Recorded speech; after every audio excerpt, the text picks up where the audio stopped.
बिस्मिल्लाहिर्रहमानिर्रहीम। अस्सलामु अलैकुम व रहमतुल्लाहि व बरकातहू। मोअज़्ज़िज़ हाज़रीन कराम, बुज़ुर्गान कौम और मिल्लत, मेरी इज़्ज़तदार माँ और बहनों, गयूर नौजवान साथियों, शहनशीन पर तशरीफ़ फरमा जनाब दीनू चौधरी साहब, क़िबला मोहम्मद रज़ा ज़ैदी साहब जो इमाम जुमा हैं,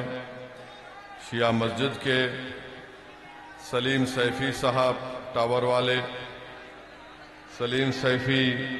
कैंची वाले, अब्दुल करीम चच्चा साहब, हाजी वहीद कुरैशी साहब, नसीम चौधरी साहब, शौकीन प्रधान जी, फ़हीम कुरैशी, इकराम सैफ़ी नेताजी, इमरान सैफ़ी, तौहीद सैफ़ी, रहीमुद्दीन सैफ़ी, गुलजार सैफ़ी, हसीन सैफ़ी, जुनैद सलाम साहब, सोहेल सिद्दीकी, ज़ियाउद्दीन सैफ़ी साहब, सोनू सैफ़ी साहब, आरिफ मलिक साहब, वसीम अंसारी साहब, डॉक्टर रियाज सैफ़ी साहब, शावेज सैफ़ी साहब, हाजी अनीस सैफ़ी साहब, अब्दुल्ला कुरैशी साहब, हाजी सलीम सिद्दीकी साहब, सगीर सिद्दीकी साहब, हाजी रियाजुद्दीन सैफ़ी साहब, सलाहुद्दीन सैफ़ी साहब, समीरुद्दीन सैफ़ी साहब, इकराम सैफ़ी साहब, अब्दुल करीम साहब, जनाब शोएब जामाई साहब, दिल्ली प्रदेश के मजलिस इत्तेहादुल मुस्लिमीन के सदर जनाब शौकत अली साहब, उत्तर प्रदेश के मजलिस इत्तेहादुल मुस्लिमीन के सदर शादाब साहब, सैयद अतीक साहब जो मुंबई से तशरीफ लाए हैं, महाराष्ट्र के मजलिस इत्तेहादुल मुस्लिमीन के जनरल सेक्रेटरी सईद साहब, फ़खरुद्दीन अंसारी साहब, मोहतरम अजीज़ान मिल्लत, मैं आप तमाम का शुक्रगुजार हूँ कि आपने अपना कीमती वक्त निकाल कर आज जनाब ताहिर हुसैन साहब के इस इंतखाबी जलसे और रैली में आपने शिरकत की। मेरे अजीज दोस्तों और बुजुर्गों, आज दोपहर के वक्त मुझे आना था, पैदल दौरा पदयात्रा करना था, मगर किसी वजह की बुनियाद से मैं यहाँ पर देर से पहुंचा। मगर अल्हम्दुलिल्लाह आज जनाब ताहिर हुसैन साहब से मेरी मुलाकात हुई, बड़ा अच्छा लगा और मुझे इस बात का इत्मीनान भी हुआ कि आज भी उनके हौसले बुलंद हैं, उनके हौसले पस्त नहीं हुए हैं और वो एक तड़प अपने दिल में लेकर आए हैं कि वो मुस्तफ़ाबाद की जनता की खिदमत करना चाहते हैं, वो मुस्तफ़ाबाद में अमन को मजबूत करना चाहते हैं और इतने लंबे अरसे के बाद ताहिर हुसैन साहब 5 साल के लंबे अरसे के बाद आपके दरमियान में मुस्तफ़ाबाद के गयूर बुजुर्गों के दरमियान में आए हैं, अपने घर को गए हैं और मुझे यकीन है कि आप लोग एक मजलूम का साथ देंगे। मेरे अजीज दोस्तों और बुजुर्गों, अल्लाह सुब्हाना व तआला फरमाता है कि कैदियों का साथ दो, नरमी से पेश आओ, यतीमों का साथ दो, उनसे नरमी से पेश आओ। मेरे अजीज दोस्तों और बुजुर्गों, आज मैं आपसे ये गुजारिश करने आया हूं कि एक शख्स 5 साल से जेल में है और मुझे यकीन है कि अल्लाह उनसे इंसाफ करेगा। मुझे यकीन है कि अदालत उनसे इंसाफ करेगी। मगर मेरे अजीज दोस्तों और बुजुर्गों, मेरी आप तमाम से गुजारिश है कि आपको भी अपने वोट से ताहिर हुसैन को इंसाफ दिलाना है। अगर आप मुत्तहदा अपने वोट का इस्तेमाल करेंगे तो यकीनन ताहिर हुसैन से इंसाफ होगा। वरना याद रखिए, अगर कोई ये समझ रहा है कि ताहिर हुसैन 5 साल के बाद जेल से निकला है और मुखालिफीन ताहिर हुसैन ये कह रहे हैं कि ताहिर हुसैन के पास जितनी दौलत हमारे पास है उसके पास नहीं है, मुखालिफीन जो ताहिर हुसैन की कामयाबी को रोकने के लिए ये बात कह रहे हैं,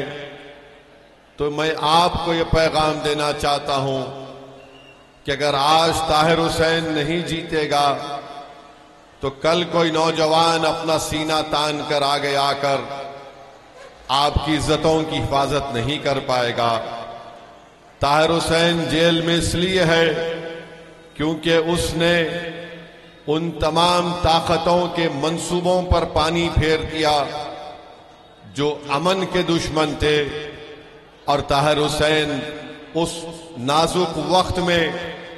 अपनी जान की परवाह किए बगैर,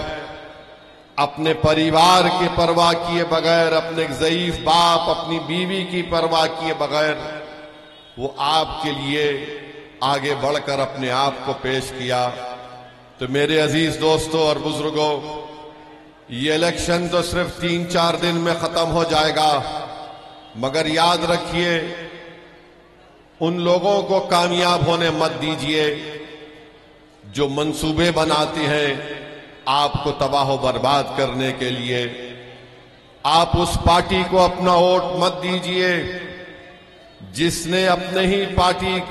के एक शख्स पर जब जेल में डाला गया तो उससे अपना गिरेबान छुड़ा दिया। आप उस पार्टी के उम्मीदवार को वोट मत दीजिए जो ताहिर हुसैन को दंगाई कहते हैं,